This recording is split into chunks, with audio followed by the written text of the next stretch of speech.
As 4 estações da vida.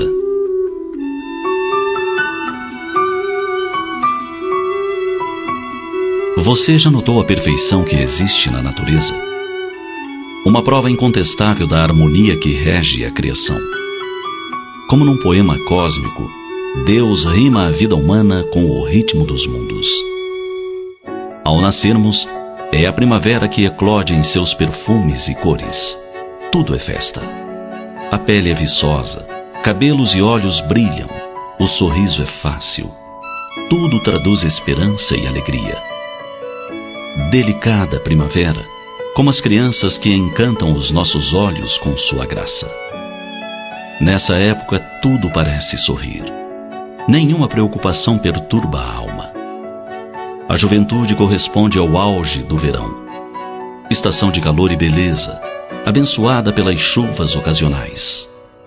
O sol aquece as almas, renovam-se as promessas. Os jovens acreditam que podem todas as coisas, que farão revoluções no mundo, que corrigirão todos os erros. Trazem a alma aquecida pelo entusiasmo. São impetuosos, vibrantes. Seus impulsos fortes também podem ser passageiros, como as tempestades de verão. Mas a vida corre célere. E um dia, que surpresa! A força do verão já se foi. Uma olhada ao espelho nos mostra rugas, os cabelos que começam a embranquecer, mas também aponta a mente trabalhada pela maturidade, a conquista de uma visão mais completa sobre a existência. É a chegada do outono. Nessa estação, a palavra é plenitude. Outono remete a uma época de reflexão e de profunda beleza. Suas paisagens inspiradoras, de folhas douradas e céus de cores incríveis, traduzem bem esse momento de nossa vida. No outono da existência, já não há ingenuidade infantil ou ímpeto incontido da juventude, mas há sabedoria acumulada, experiência e muita disposição para viver cada momento, aproveitando cada segundo. Enfim, um dia chega o inverno, a mais inquietante das estações. Muitos temem o inverno, como temem a velhice. É que esquecem a beleza misteriosa das paisagens cobertas de neve. Época de recolhimento? Em parte. O inverno é também a época do compartilhamento de experiências. Quem disse que a velhice é triste? Ela pode ser calorosa e feliz, como uma noite de inverno diante da lareira, na companhia dos seres amados. Velhice também pode ser chocolate quente, sorrisos gentis, leitura sossegada, generosidade com filhos e netos. Basta que não se deixe que o frio enregele a alma. Felizes seremos nós se aproveitarmos a beleza de cada estação. Da primavera, levarmos pela vida inteira a espontaneidade e a alegria. Do verão, a leveza e a força de vontade. Do outono, a reflexão. Do inverno, a experiência que se compartilha com os seres amados. A mensagem das estações em nossa vida vai além. Quando pensar com tristeza na velhice, afaste de imediato essa ideia. Lembre-se que após o inverno surge novamente a primavera e tudo recomeça. Nós também recomeçaremos. Nossa trajetória não se resume ao fim do inverno. Há outras vidas com novas estações. E todas iniciam pela primavera da idade. Após a morte, ressurgiremos em outros planos da vida. E seremos plenos, seremos belos. Basta para isso amar. Amar muito. Amar as pessoas, as flores, os animais, os mundos que giram serenos. Amar, enfim, a criação divina. Amar tanto que a vida se transforme numa eterna primavera.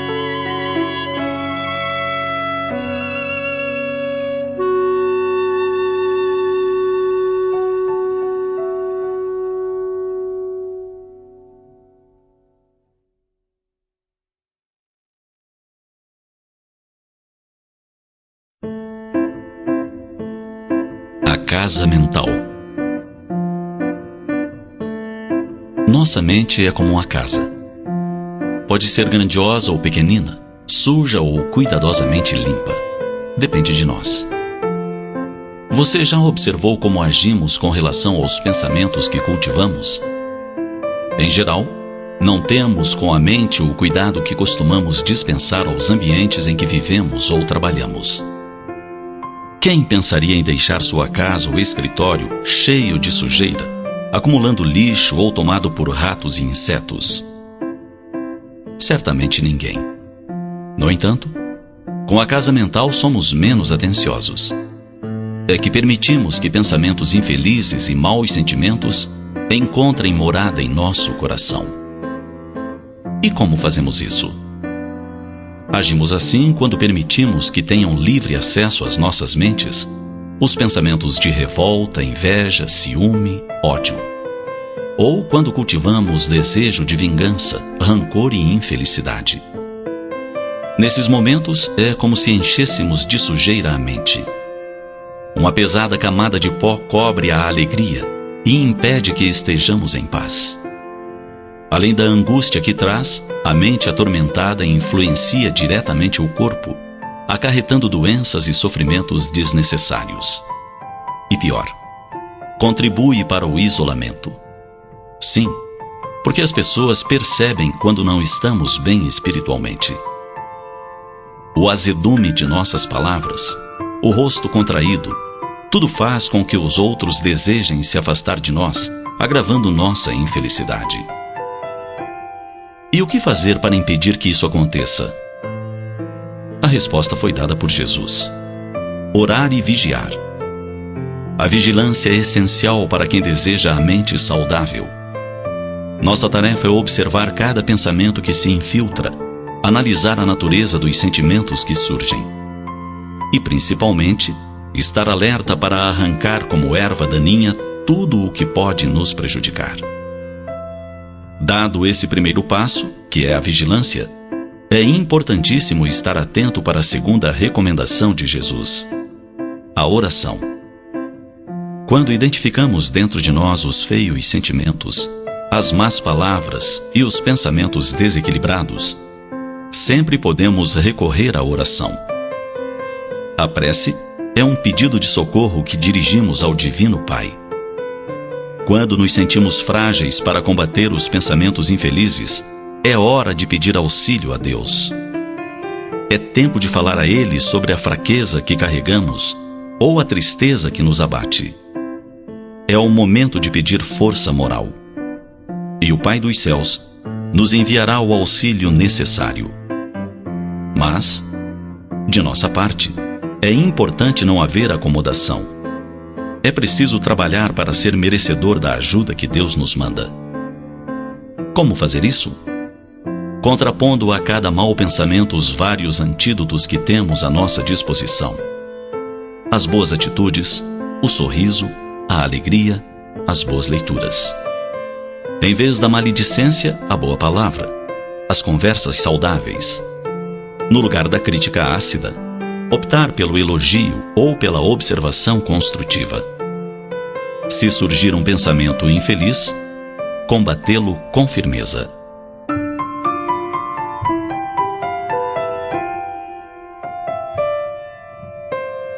Não se deixe escravizar. Se alguém o ofender ou fizer mal, procure perdoar, esquecer. E peça a Deus a oportunidade de ser útil a essa pessoa. Não esqueça: todo dia é excelente oportunidade para iniciar a limpeza da casa mental. Comece agora mesmo.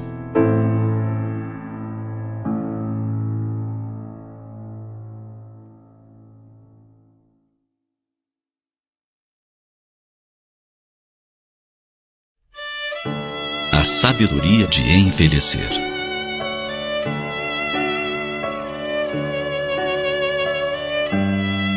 Ele é um homem com mais de 80 anos, forte, daqueles bons italianos. Um exemplo de saber envelhecer. Ele já se deu conta há muito tempo que o vigor da juventude o deixou. Mas isso não quer dizer que se acomodou. Faz tudo o que o corpo ainda lhe permite. Até há pouco tempo dirigia seu carro e em determinadas épocas tomava da esposa, dizia em té para os filhos e netos e saía viajar. De cada vez um local diferente. Vamos conhecer tal lugar? Perguntava para a esposa cuja idade beira a dele. Quer dizer, perguntava por perguntar, porque a senhora também disposta sempre concordava. Fechavam o apartamento e lá iam para uma estância, uma estação de águas, um hotel-fazenda. Há pouco completaram suas bodas de ouro e os filhos promoveram uma grande festa. Ele compareceu no mais belo e alinhado terno, bigodes aparados, cabelo branco bem penteado e a seriedade, disfarçando a emoção. Ela, num lindo vestido longo, azul turquesa, encantando os olhos dele, como se fossem os anos primeiros de convivência. Recentemente, amigos de ideal espírita decidiram por prestar-lhe homenagem pelos anos de dedicação à causa. Pelo seu pioneirismo, alçando a bandeira da doutrina espírita em terras onde apenas despontava, tímida. De imediato, sua memória e sua ética foram ativadas. Por que eu? Antes de mim, houve quem fizesse muito mais do que eu, e melhor. E recordou do amigo por cujas mãos conheceu a doutrina espírita, e esteve presente para a entrega da homenagem.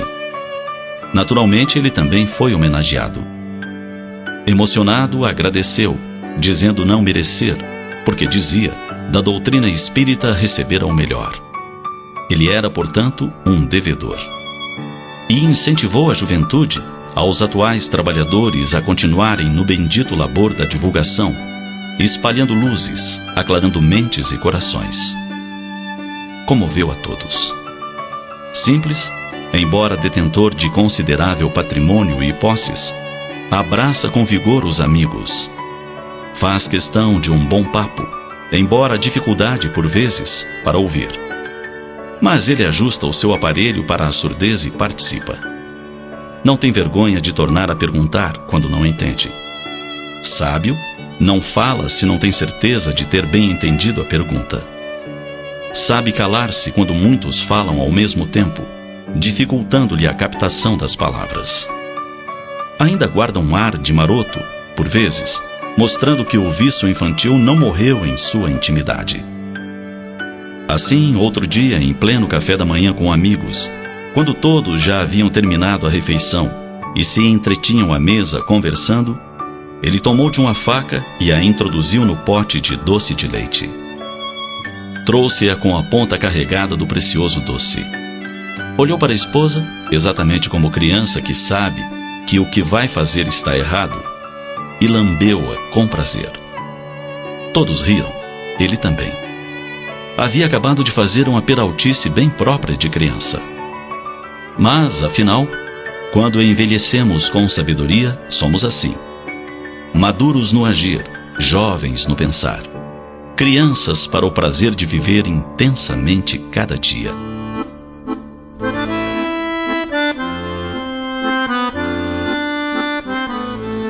Pessoas frívolas que somente valorizam o exterior temem envelhecer. Pessoas ponderadas envelhecem sorrindo. Sabem que o vigor da juventude é passageiro e aproveitam a madureza dos anos para semear sabedoria e colher venturas. Venturas por ter educado filhos para o bem e para o amor. Por ter cultivado o afeto no matrimônio. Por ter construído amizades sólidas, independentes de idade, raça, cor, nível social. Aprendamos.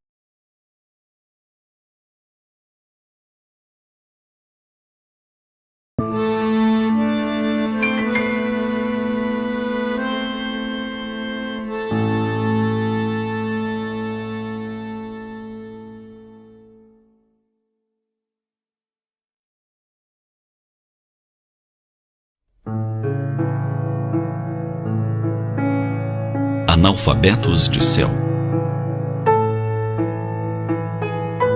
Numa escola de ensino fundamental, uma menina de 7 anos faz um desenho de uma paisagem com tintas coloridas. Era a tarefa do dia na aula: pintar um lugar onde eles gostariam de estar. A menina se esmerou com a palheta de cores e produziu empolgada sua obra de arte. Ansiosa, levantou-se da cadeira e foi mostrar à professora. Ao ver a pintura, a educadora notou algo estranho já de súbito. Disse baixinho muito bem para incentivar a criança. Fez um carinho e pegou o desenho em mãos. Os trabalhinhos seriam expostos no outro dia no mural da escola. No intervalo para o lanche, a professora não se conteve. Pegou o desenho e foi mostrar às outras que se encontravam na secretaria da escola. Ela queria uma opinião sobre aquilo. Algumas delas eram mais entendidas em psicologia infantil e, quem sabe, poderiam ajudá-la a decifrar o que estava pintado ali. O que será que ela quis dizer com isso? Isso deve estar mostrando algum sentimento, algo que ela tem guardado? O que será? As amigas de profissão não souberam dizer. Algumas disseram que não era nada, que não deveria se preocupar, mas ela estava encafifada. Voltou à sala de aula e resolveu que, ao final do período, iria conversar com a menina e perguntar a ela o que significava. Chamou-a então com discrição à sua mesa e perguntou com a pintura na mão: "Querida, você pode explicar algo para mim?" A criança acenou com a cabeça. "Se o céu é azul, por que você desenhou um céu cor-de-rosa?" "Mas o céu não é azul, professora", respondeu ela com educação. "Quem diz que o céu é azul é analfabeto de céu. Ontem, no final da tarde, o céu atrás de minha casa estava assim, rosa. Esses dias vi um céu laranja. À noite ele é sempre preto ou azul escuro, mas de dia ele pode ser cinza claro, cinza escuro, vermelho. Sabe, uma vez vi uma tempestade tão grande no céu que ela chegou a pintar o céu de verde. Não é todo mundo que acredita, mas eu vi, era verde." A menina fez um verdadeiro discurso sobre as cores do céu, deixando boquiaberta a professora desatenta. Ela nunca havia parado para pensar nisso. Aceitou tão facilmente a verdade, o clichê de que o céu é azul, que acabou esquecendo a variedade de cores possíveis no zimbório terreno. Percebeu então como as crianças têm uma sensibilidade admirável e que muito tinha a aprender com elas. Com certeza, na próxima vez, antes de achar que possa existir algum problema numa criança, iria se analisar para perceber se não era sua sensibilidade que precisava de escola.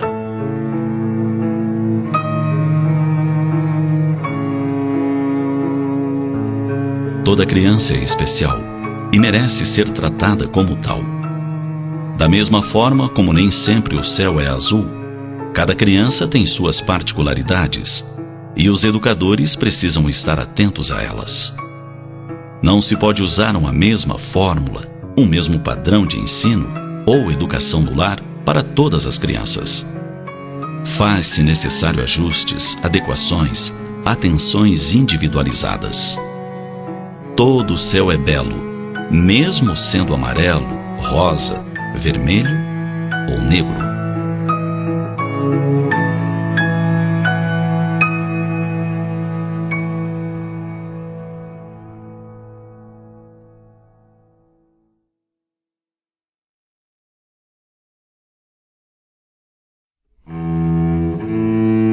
Ansiedade.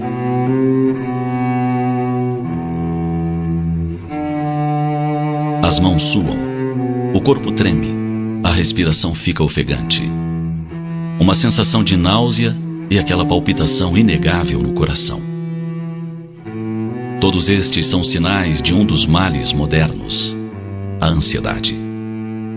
A vida nos dias de hoje é repleta de cobranças. No trabalho, na família, nas relações sociais. A cada dia estamos mais cheios de tarefas, compromissos, pendências. uma lista enorme de coisas a fazer, e nem sempre o tempo é suficiente.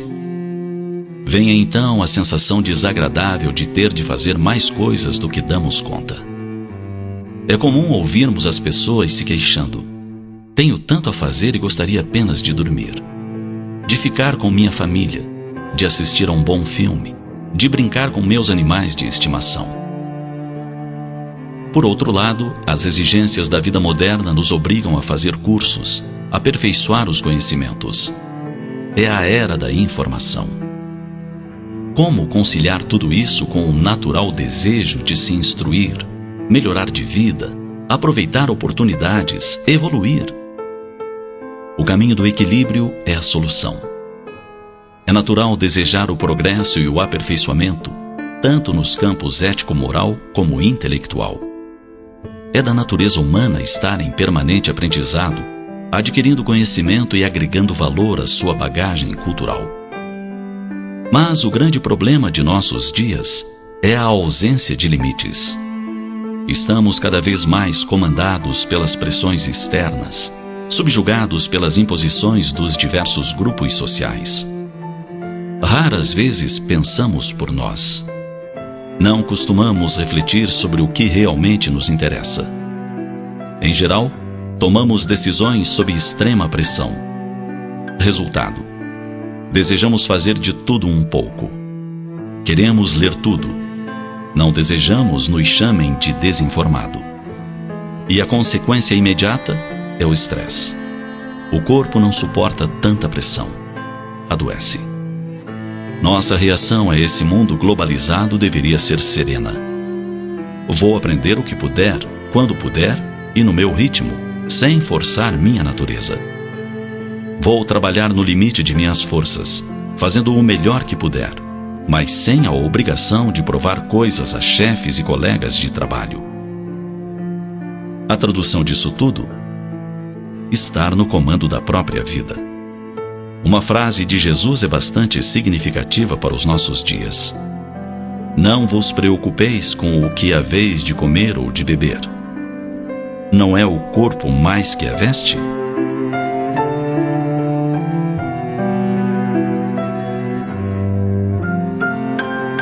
Se você acredita em Deus, tenha em mente que você jamais estará desamparado. Todas as coisas estarão bem se você estiver em paz, pois a paz vai gerar saúde do corpo. Com isso, você poderá trabalhar, sustentar a família, adquirir os bens que deseja. Apenas seja cauteloso. Não se deixe envolver a tal ponto no turbilhão do mundo, de maneira que o mundo o arraste para o olho desse furacão de estresse. Vigie suas reações. Monitore seus planos de vida. Pergunte-se: para que realmente quero isso? Faça a diferença entre o supérfluo e o necessário e verifique se a sua opção não está contaminada pelos excessos.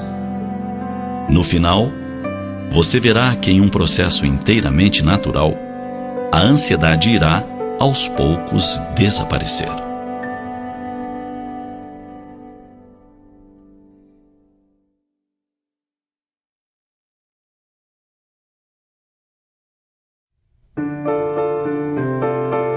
As decepções e a bondade divina.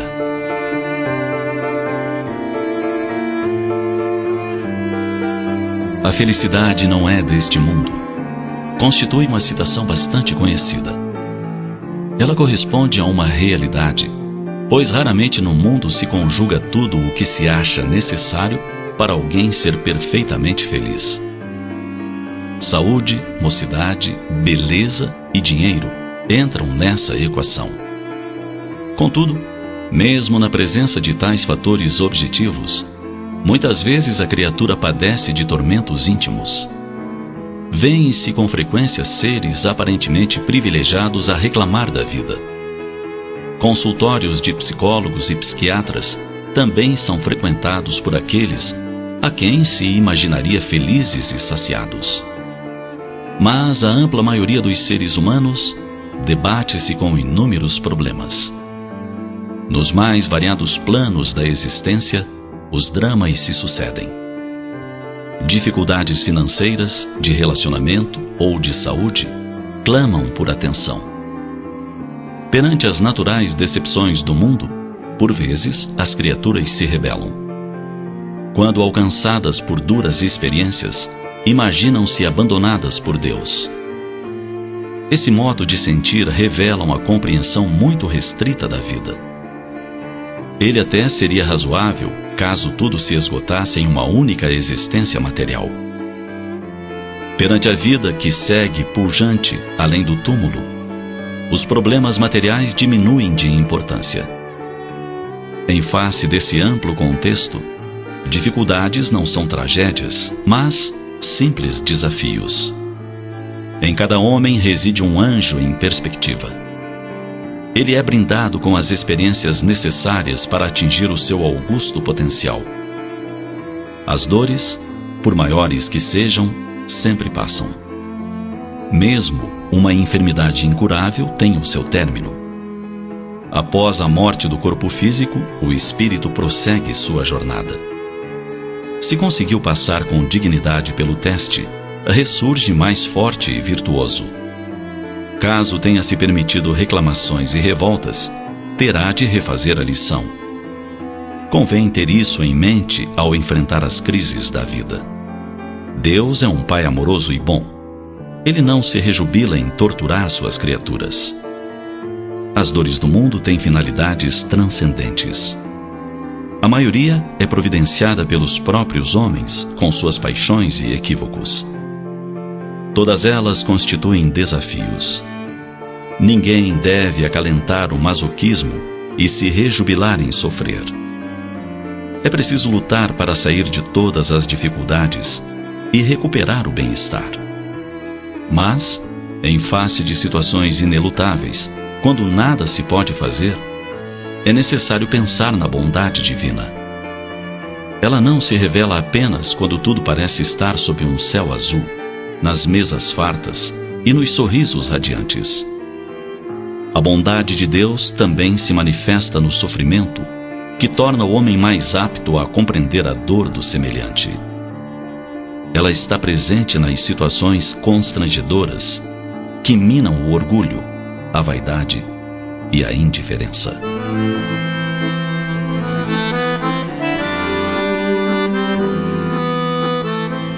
A vida na terra é passageira e se destina à melhoria de cada um. O viver terreno propicia resgate de equívocos do passado e preparação para etapas sublimes do existir imortal.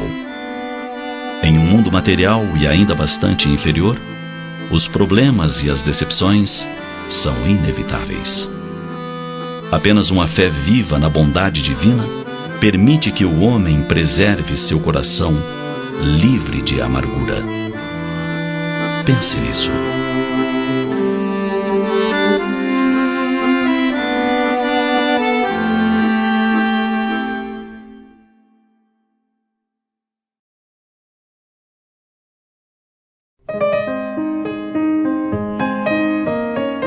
Iniciando um novo ano. Toda vez que o ano vai chegando ao fim, parece que todos vamos manifestando cansaço maior. Seja porque as festas se multipliquem, são formaturas, casamentos, jantares de empresas. Seja porque já nos vamos preparando para as viagens de férias de logo mais.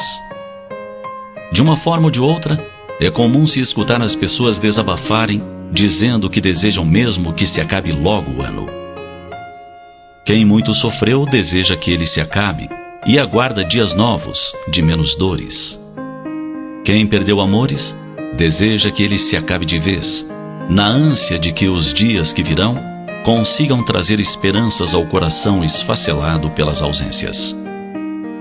Quem está concluindo algum curso e deu o máximo de si, deseja que os meses que se anunciam cheguem logo, para descansar de tanto esforço. E assim vai. Cada um vai pensando no ano que se finda, no sentido de deixar algo para trás, algo que não foi muito bom.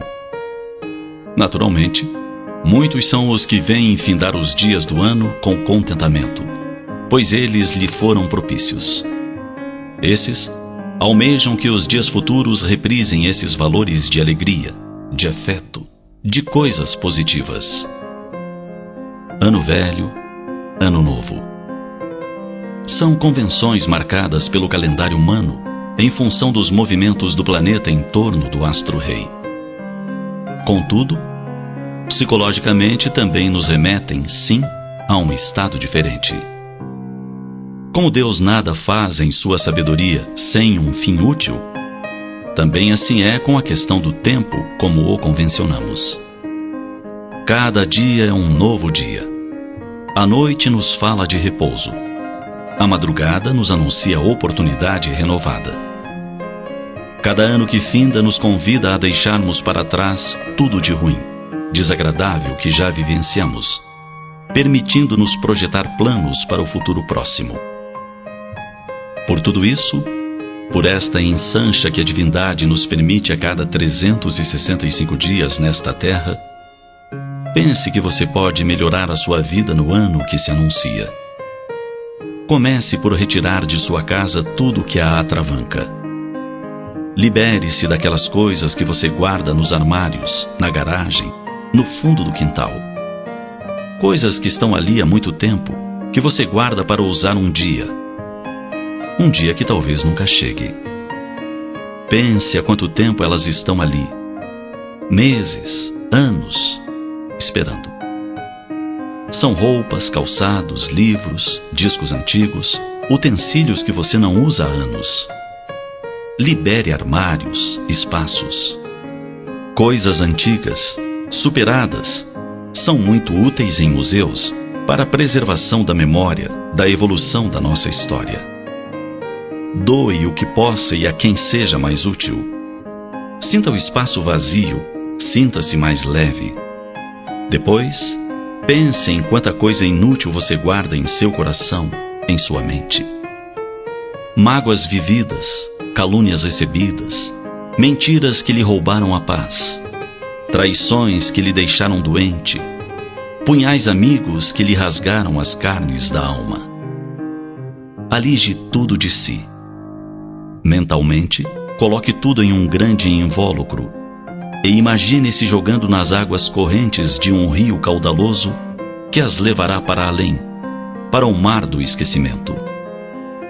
Deseje para si mesmo um ano novo diferente. E comece leve, sem essa carga pesada que lhe destrói as possibilidades de felicidade. Comece o novo ano olhando para frente, para o alto. Estabeleça metas de felicidade e conquistas.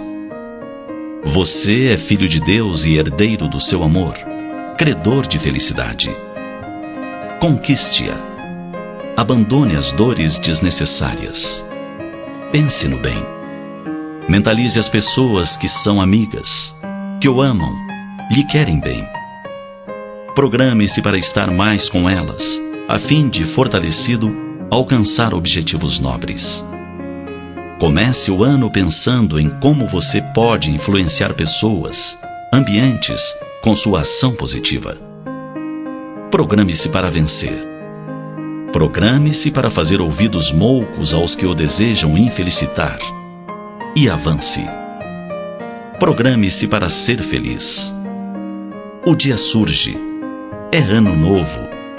Siga para a luz, certo de que com vontade firme, desejo de acertar, Jesus abençoará as suas disposições. É ano novo. Pense novo. Pense grande. Seja feliz.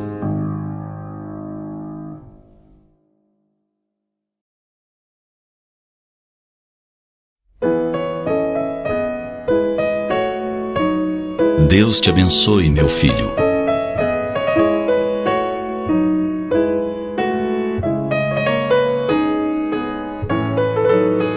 Houve tempos em que era comum o gesto. A vida moderna, o abandono de Deus pelas criaturas, o fez quase desaparecer. Raro é o lar onde ainda se manifesta. Em lugares mais isolados, mais no interior, onde a simplicidade da vida se consorcia com a fé, ainda persiste. falamos do que era costume de inúmeras famílias. Quando as crianças levantavam pela manhã, quando se preparavam para dormir, quando cumprimentavam as visitas, uniam as mãos e as estendiam em direção dos pais, avós, tios, padrinhos, pedindo: a bênção, pai. A bênção, vó. A bênção, madrinha. E esses, com suas mãos, envolviam as infantis e desejavam: Deus te abençoe, meu filho. Naturalmente que pelo hábito o gesto passou a ser quase mecânico. Isto é, muitas vezes era repetido somente por ser tradição, sem envolvimento emocional algum. De toda forma, a simples menção do nome de Deus na frase, com emissão de bênçãos, tinha seu valor. Era o momento em que o pequeno, chutando bola ou brincando na terra, corria ao encontro do recém-chegado para dizer quase sem fôlego: a bênção, tio. E receber o carinho das mãos gigantes em torno das suas. Podemos imaginar o efeito quando o adulto, cheio de saudades, de amor, dizia com toda unção: Deus te abençoe, meu filho. Como faz falta Deus em nossos lares e em nossas vidas. Quantos distúrbios, desentendimentos, rusgas poderiam ser amainadas ou evitadas? Quanta inquietação infantil, manhas e teimosias poderiam ser diluídas com a formalidade de bênçãos aos filhos.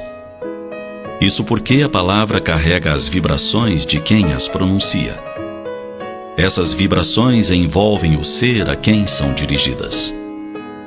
Podemos imaginar-nos, pais amorosos, dizendo ao filho: Deus te abençoe, o quanto de bênçãos a ele endereçamos.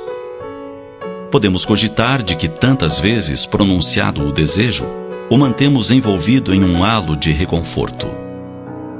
As bênçãos de Deus, tão esquecidas e tão ao nosso alcance.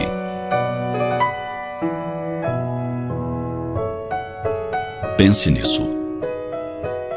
Você, pai ou mãe, avô ou avó, tio ou tia, padrinho ou madrinha, que ama este pequeno ser que viu nascer, que observa crescer, que o deseja feliz e triunfante. Pense nisso. Pense nisso e comece a utilizar o Deus te abençoe, Deus te guarde, Deus te proteja muitas vezes. Constatará após um tempo os benefícios alcançados, que se traduzirão em menos rebeldias e teimosias, menos explosões de raiva e egoísmo, mais aconchego. Tente e constatará por que as bênçãos de Deus são vibrações inigualáveis.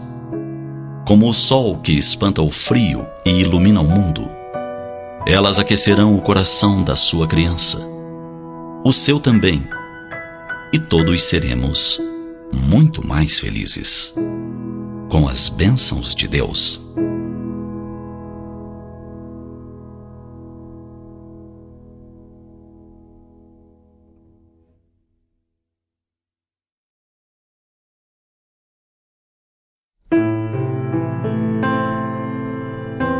Direito dos filhos? São muitas as almas que andam sós pela terra. Corações que, depois de longa convivência amorosa, vêm partir o esposo ou a esposa rumo à espiritualidade. Nos primeiros dias, a saudade machuca dolorosamente. Vão-se os dias e a criatura tenta se recompor. Renova hábitos, estabelece uma nova rotina de vida. Afinal, agora está só. Antes, quando chegava do trabalho, sabia que um cafezinho o esperava. A esposa, sempre atenta, conhecia-lhe todos os horários e desejos. Antes, os domingos eram recheados de alegrias. Saíam os dois, filhos crescidos e casados, a passeio. Andavam pelo parque, iam a um restaurante, ao templo, ao cinema, ao teatro. O retorno para casa era sempre o momento do aconchego, do perfume da presença amada. Agora tudo está vazio. Parece que o próprio mobiliário perdeu o significado. A A cadeira era importante porque ali sentava o amado. A cama se fazia confortável porque ele estava ali, ao lado. Tudo tinha significado especial. Agora, tudo está frio. As horas se arrastam e não há muita diferença entre os dias da semana, os feriados, a hora de dormir, da refeição. Então, um coração afetuoso se aproxima. Coloca flores na janela do coração ferido. Tem uma conversa agradável. Também está só e sabe o que é isso. Então se esmera em ofertar o ombro para que a solidão possa chorar, a mão para aquecer o sentimento. A pouco e pouco, um sentimento vai brotando e amadurecendo. As duas almas almejam ficar juntas. Desejam compartilhar aqueles momentos de amparo um ao outro, momentos em que cada qual se sente feliz, amparado. É quase um retorno ao antes, embora não haja substituição do sentimento. É uma nova perspectiva de vida, um amanhecer, um reinício. Florescem esperanças. O sorriso volta a enfeitar o rosto. As rugas da tristeza cedem espaço. E o casal se prepara para viver junto, casar-se. Nesse momento, os filhos de um e de outro se revoltam. Ninguém substituirá nossa mãe. Ninguém tomará o lugar de nosso pai. E quem disse que alguém toma o lugar de alguém? É uma outra pessoa, um outro viver. Filhos egoístas, os que assim se arvoram a impedir que o pai ou a mãe tenha uma nova oportunidade de viver com alegria.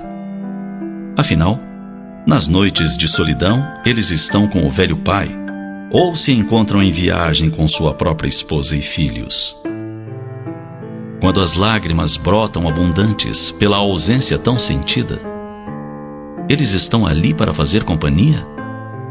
Todos os dias? Todas as horas? Antes de ajustarem suas idas ao show, ao passeio, às férias, eles recordam de indagar se o pai ou a mãe gostaria de acompanhá-los? Ou mesmo, há lugar para ele ou ela? Sim, eles visitam o pai ou a mãe pela manhã do domingo, nas noites de sábado, telefonam, lancham juntos vez ou outra. Acreditam que isso baste para quem vive só, depois de anos de aconchego matrimonial? Que direito tem de exigir a solidão em nome de uma pretensa fidelidade ao que partiu? Acaso, quando eles decidiram se casar, sair do lar, alcançar vitórias na carreira, seus pais os impediram? Não ficaram felizes com sua felicidade? Que direito esse dos filhos de impedir que pais viúvos se casem novamente, no intuito de se sentirem melhor? Quem ama não aprisiona, não coloca obstáculos à felicidade do outro. Portanto, aquele que partiu, com certeza, está abençoando a alma generosa que se aproxima para amparar e auxiliar o amor que ficou na terra.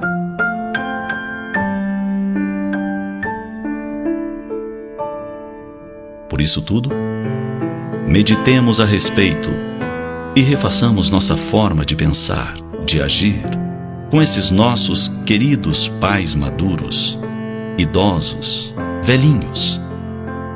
Deixemo-los viver.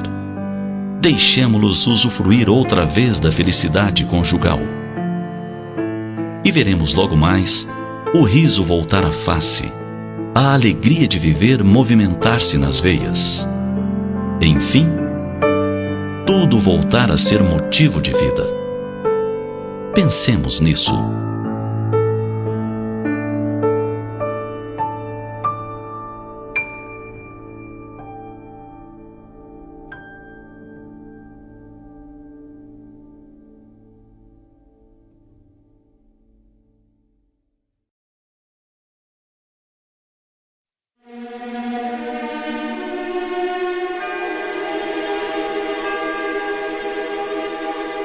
Luz do mundo.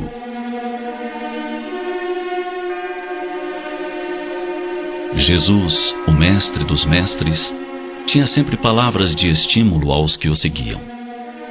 Ninguém como ele utilizou de forma tão excelente as palavras de incentivo a quem pretendesse estar com ele. É assim que nos credencia a herdeiros do universo, pois que somos filhos do Pai que tudo criou. Bem como nos chama de filhos da luz, ramos da videira, aqueles que podem fazer tudo o que ele fez e muito mais. De forma miúde, ficamos nos questionando a respeito de algumas de suas afirmativas. Por nos considerarmos tão pequenos, tão distantes da grandeza de que se reveste o Mestre de Nazaré, indagamo-nos se ele estaria certo ao nos ofertar tais credenciais. Filhos da luz? Nós, que nos sentimos ainda tateando em sombras densas? Andar no mundo como filhos da luz? Enquanto temos luz? De que luz dispomos? De que intensidade é nossa luz? Então nos lembramos do valor de um fósforo em plena escuridão. Quando a escuridão se faz porque a energia elétrica sofre uma pane, como a luz débil de um fósforo faz a grande diferença. Disse alguém que nos podemos considerar como um fósforo aceso. Sim, a chama não ilumina grande distância, mas faz a diferença entre a escuridão total e uma pequena claridade. Claridade que nos retira, por breves segundos, embora, da insegurança total das trevas. Claridade que nos permite ver o outro, perceber que não estamos sós, que mais alguém compartilha conosco daquela situação, e nos darmos as mãos. Claridade que nos permite ir buscar uma lanterna, uma vela, um lampião. Ou se nada disso tiver por perto, acender um outro fósforo, e mais outro. Quem sabe, fazer um clarão maior enquanto a energia elétrica não se restaura. Em se tratando da sociedade, podemos imaginar o mesmo valor dessa pequena luz. Se somos um fósforo de dignidade que se acende quando a corrupção anda à solta, fazemos a diferença.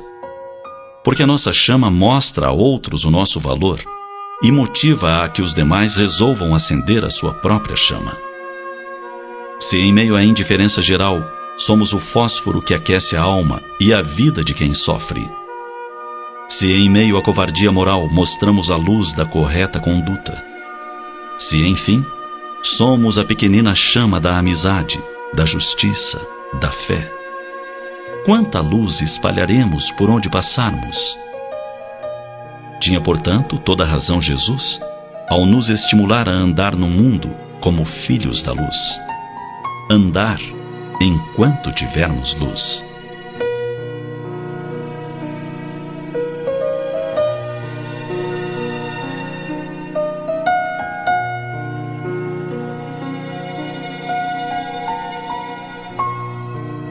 A luz ilumina onde se é presente e mostra cores onde somente havia trevas.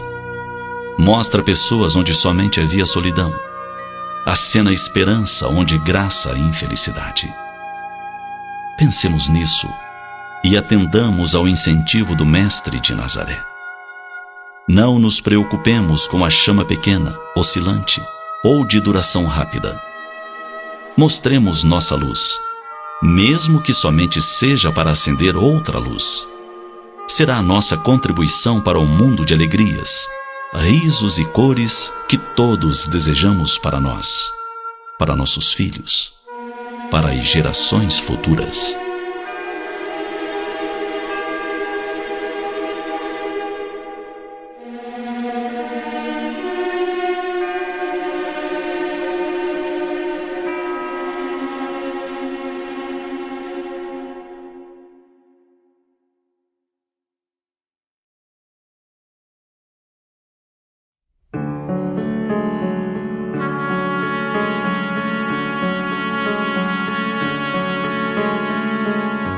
Onde estás, ó Deus, que não respondes?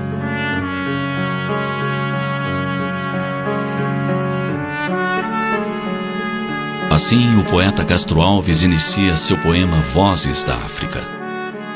É o lamento do continente africano, vendo seus filhos serem levados como animais ao mercado de escravos.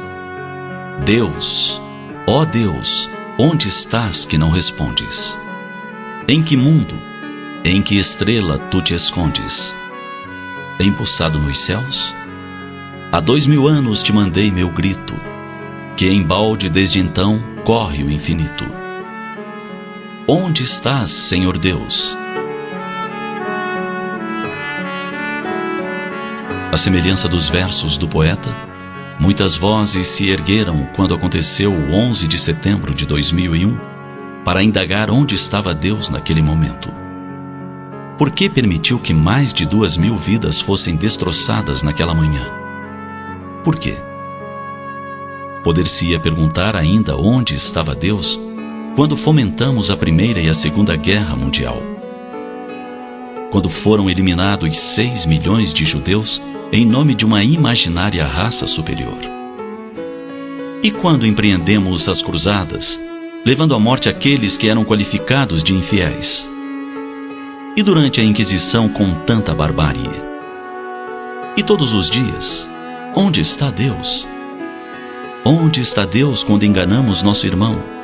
Quando mentimos para conseguir favores que desejamos? Quando desonramos o lar com o adultério? Quando eliminamos a vida no ventre materno, porque não desejamos o filho em gestação? Onde está Deus quando deixamos nossos filhos à matroca, sem orientação, porque preferimos a acomodação? Onde está Deus quando, utilizando o poder que o mundo nos confere, ferimos pessoas, destruímos a honra de outras vidas? Onde está Deus quando levantamos as bandeiras da pena de morte ao nosso irmão, ou da eutanásia? Para todas as perguntas, a resposta é a mesma. Deus está dentro de nós, dentro de cada criatura. Soberanamente sábio, criou-nos a todos iguais, partindo de um mesmo ponto de simplicidade e ignorância. Criou os mundos para que neles trabalhássemos, utilizássemos nossas forças e crescêssemos em intelecto e moral. A ninguém concedeu privilégios. A todos concedeu a liberdade de pensar, de decidir, de agir, mas com a consequente lei de causa e efeito. Estabeleceu que a cada um será dado conforme as suas obras e que todos deverão chegar ao mesmo destino, não importa quanto demore, que é a perfeição. Ele nos permite a livre semeadura, mas estabelece que a colheita seja obrigatória. Por isso, uns semeiam ventos e colhem tempestades. Outros lançam ao solo as sementes da bondade, do bem, e alcançam felicidade. Uns estão semeando hoje, outros tantos estão realizando a colheita das bênçãos ou das desgraças que se permitiram semear. Conhecedor das fragilidades de seus filhos, aguarda que cada um desperte, a seu tempo, cansado das dores que para si mesmo conseguiu. Portanto, não indague onde está Deus quando você contemple a injustiça. Trabalhe pela justiça. Não pergunte onde está Deus quando observe a violência. Semeie a paz. Não questione onde está Deus quando a miséria campeia.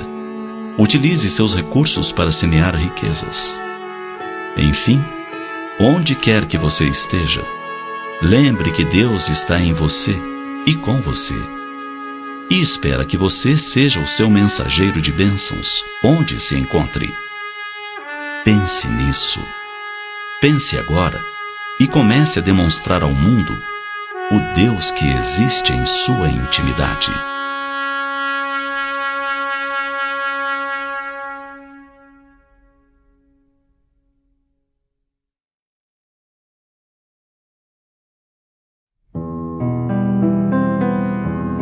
Os mortos vivem.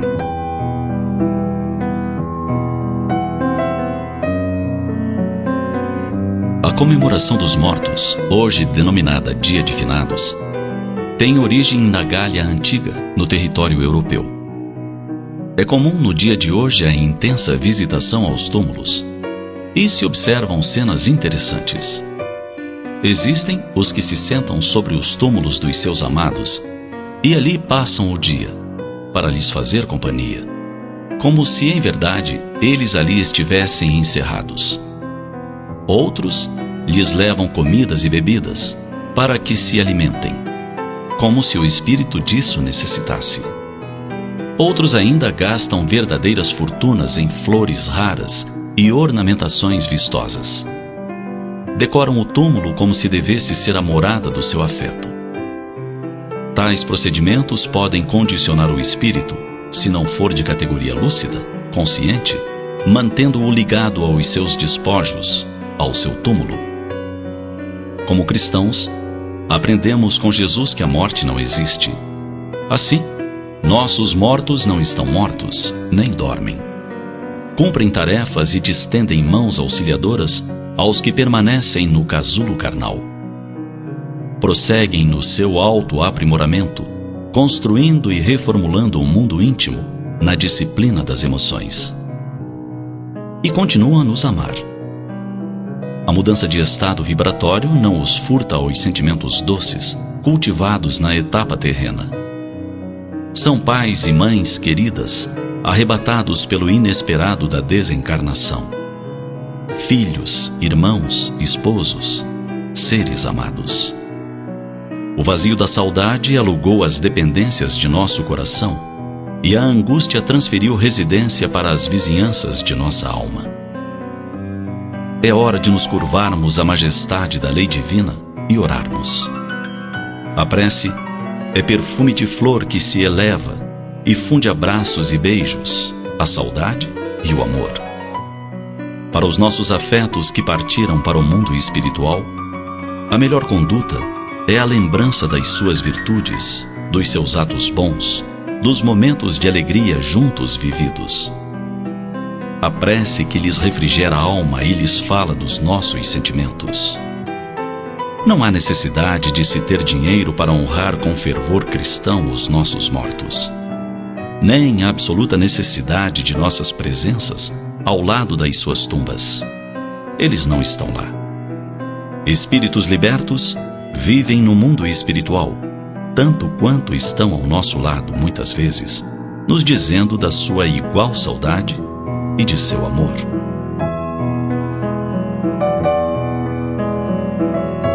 Você sabia que foi no ano de 998 que o Dia de Finados começou a ser comemorado nos mosteiros beneditinos na França?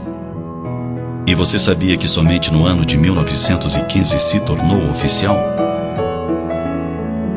Se você deseja honrar seus mortos, transforme em pães e peças de vestuário para crianças e gestantes pobres as quantias amoedadas que gastaria na ornamentação dos túmulos e em flores exuberantes. Oferte-as em nome e por seus amados.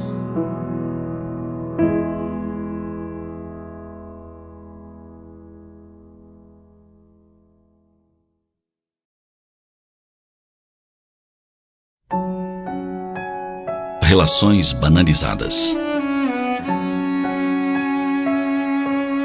No mundo moderno, as comunicações operam-se com grande rapidez e eficiência.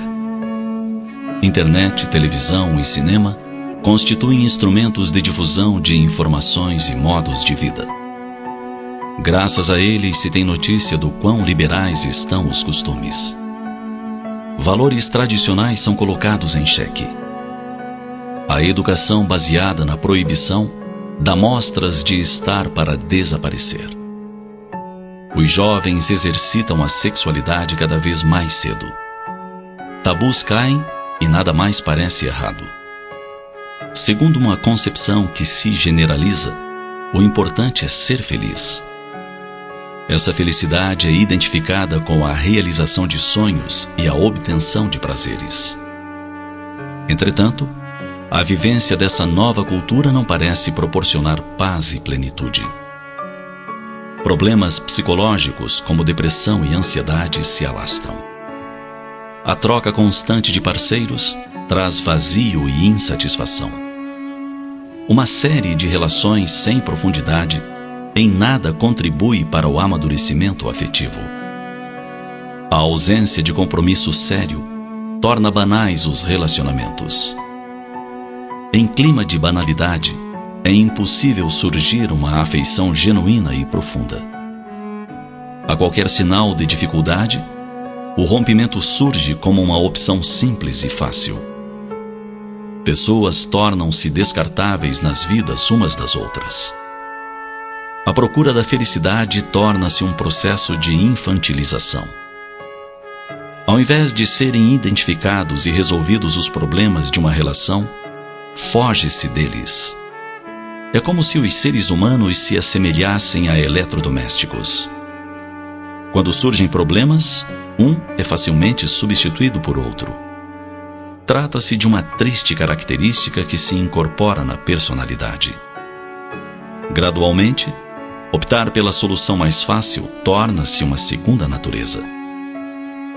Ocorre que a solução mais fácil nem sempre é a mais honrosa. Em questões morais, raramente agir com correção é fácil. Caso se opte sempre pela facilidade, corre-se o risco de perder completamente as referências éticas. De leviandade em leviandade, o homem se converte em um monstro egoísta e imoral. As dores e os problemas dos outros deixam de ter qualquer importância. O relevante é não se incomodar e seguir despreocupado. Entretanto, ação gera reação. Quem se permite desprezar, ferir e seguir adiante, gradualmente se vê isolado. Contudo, a dor destina-se a desenvolver a sensibilidade e não poupa ninguém.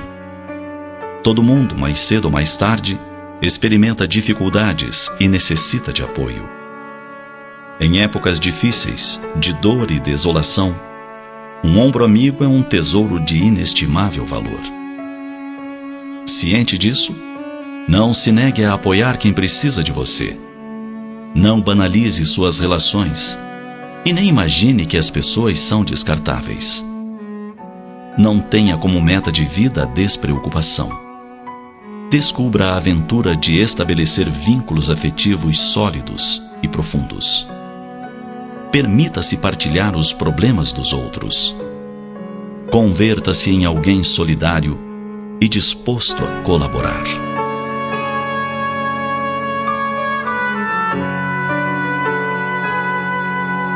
Quando surgirem problemas em uma relação, resolva-os como adulto que é. Talvez sua vida se torne um pouco menos despreocupada, mas ela ganhará em plenitude e maturidade. O exercício da solidariedade e da compaixão o fará um ser humano melhor. E, com certeza, ser digno e bom lhe proporcionará paz e alegria. Pense nisso.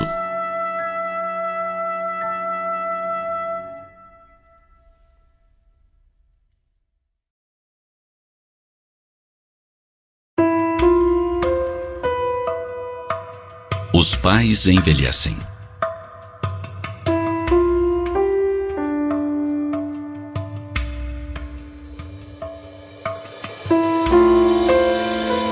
Talvez a mais rica, forte e profunda experiência da caminhada humana seja a de ter um filho.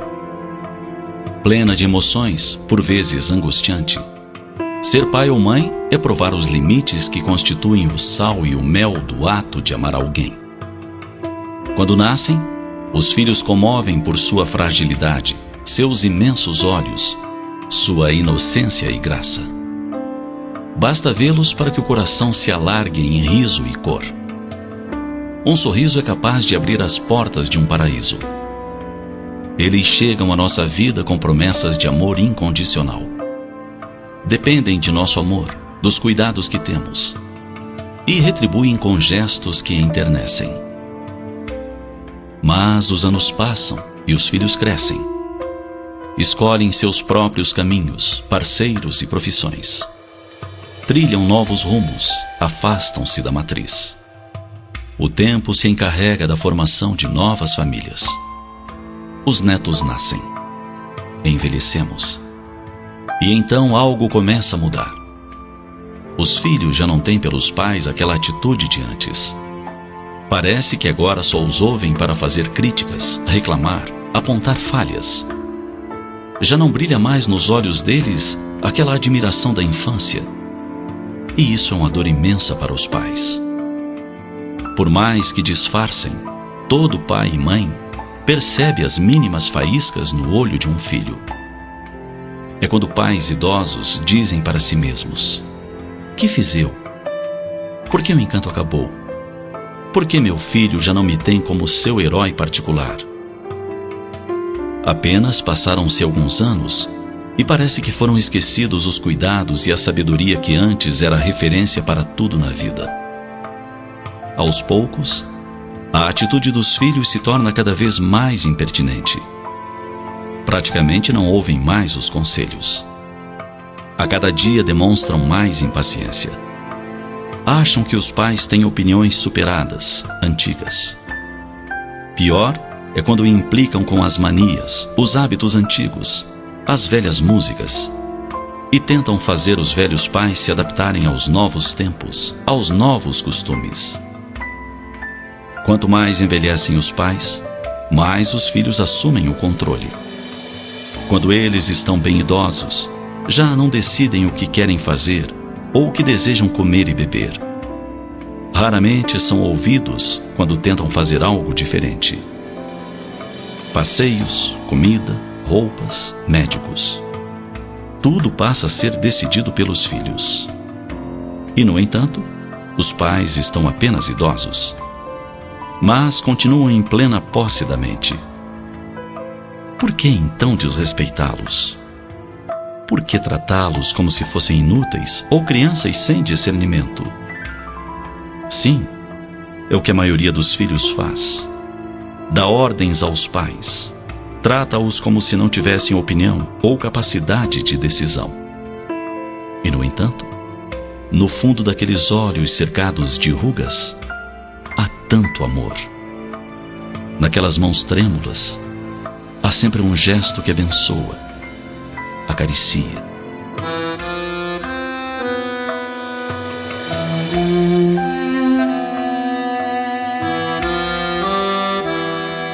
Pense nisso. A cada dia que nasce, lembre-se, está mais perto o dia da separação entre vocês.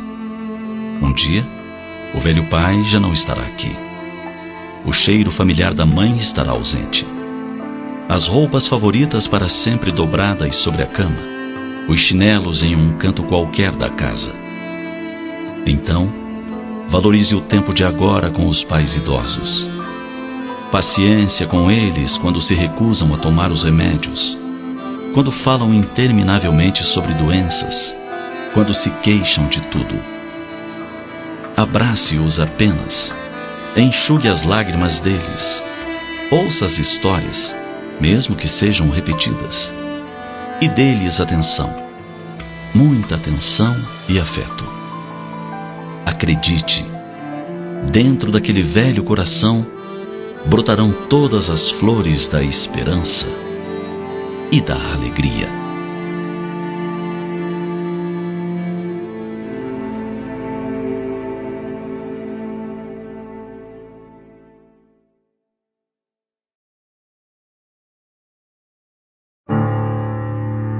Quando tudo dá errado.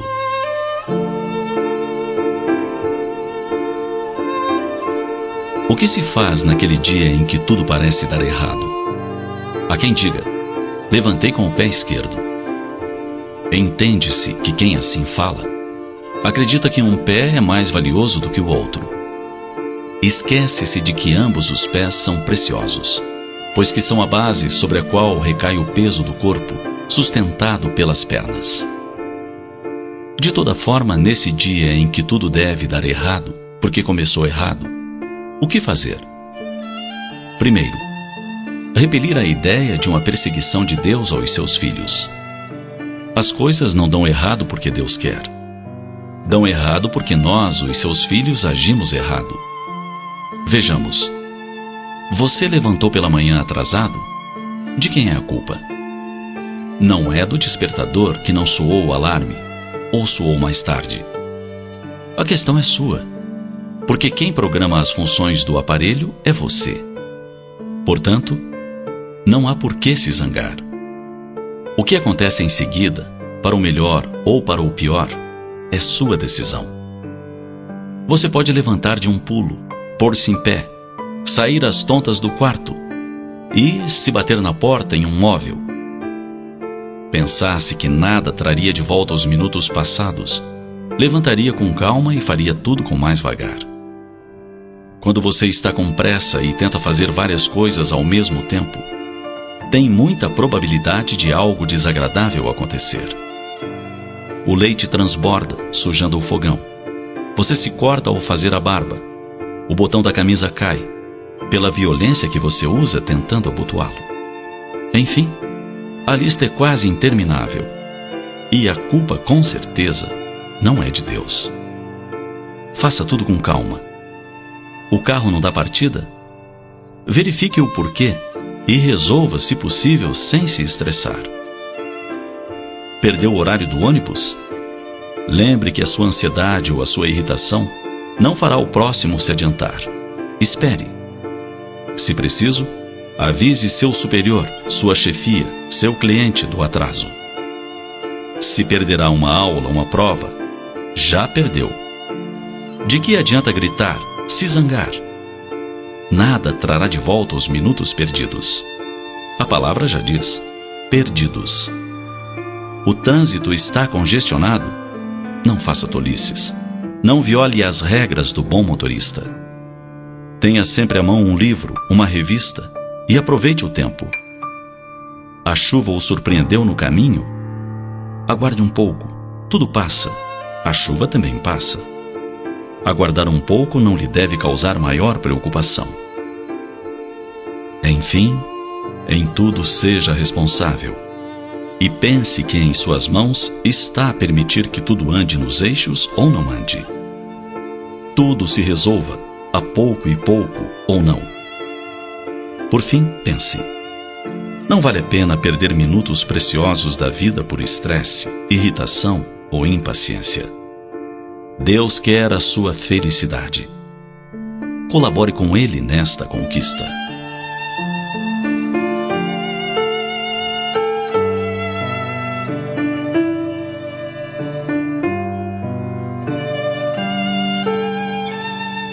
Tudo no universo traduz harmonia, precisão.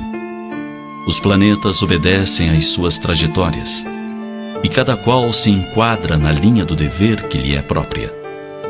Os astros giram, as estrelas lançam sua luz ao espaço. Tudo obedece ao grande Pai de todos nós. Não sejamos diferentes. Harmonizemo-nos. Colaboremos com nossa própria felicidade. E pensemos a cada dia. Hoje tudo vai dar certo. Perfeitamente certo. Eu farei o possível para tudo acontecer acertadamente.